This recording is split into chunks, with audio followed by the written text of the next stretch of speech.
मुझसे कहते हो सर पढ़ाई करना चाहते हैं, पास भी होना चाहते हैं, पर संघर्ष करने से बहुत डर लगता है।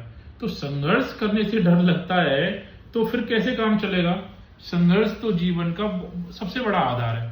तो इस बात को एक बार समझने की कोशिश करो कि एक फसल जब किसान उगाता है ना, तो अलग अलग तरह के मौसम आते हैं, गर्मी पड़ती है, सर्दी पड़ती है, बरसात होती है, और जो फसल इस तरह के मौसम को झेलती है, हमेशा देखना उसमें बहुत अच्छे दाने होते हैं।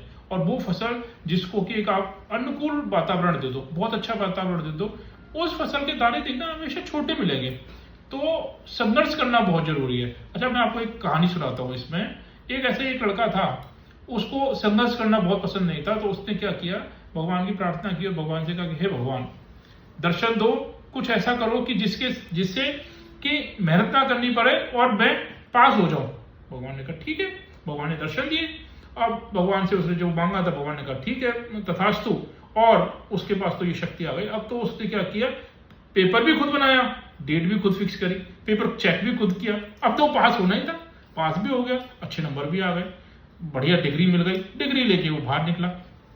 अब जब डिग्री लेके बाहर निकला, मार्केट में नौकरी लेने गया, तो लोगों ने देखा अरे बड़ी अच्छी परसेंटेज है, बहुत अच्छे मार्क्स हैं। लोगों ने जल्दी से उसको नौकरी दे दी।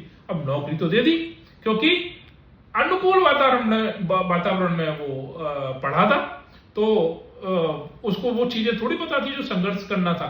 लेकिन वहां पर तो अलग अलग तरह की सिचुएशन थी, अलग तरह की कंडीशन थी, वो कंडीशंस को उसको करना नहीं आता था। तो अब क्या हुआ, उसको तो नौकरी करने में बड़ी मुश्किल हो रही थी। तो उसने भगवान से कहा कि भगवान फिर से दर्शन दो। भगवान ने फिर दर्शन दिया। भगवान से कहा कि भगवान ये शक्ति मुझे बिल्कुल नहीं चाहिए, मैं दोबारा से अच्छे से पढ़ना चाहता हूं, अच्छे से सीखना चाहता हूं, क्योंकि जब तक मैं अलग अलग तरह की परिस्थितियों में काम करना नहीं सीखूंगा तब तक मुझे ये चीजें नहीं आएंगी। तो भगवान ने कहा तथास्तु, और उस दिन से उस बच्चे ने मेहनत करना शुरू किया।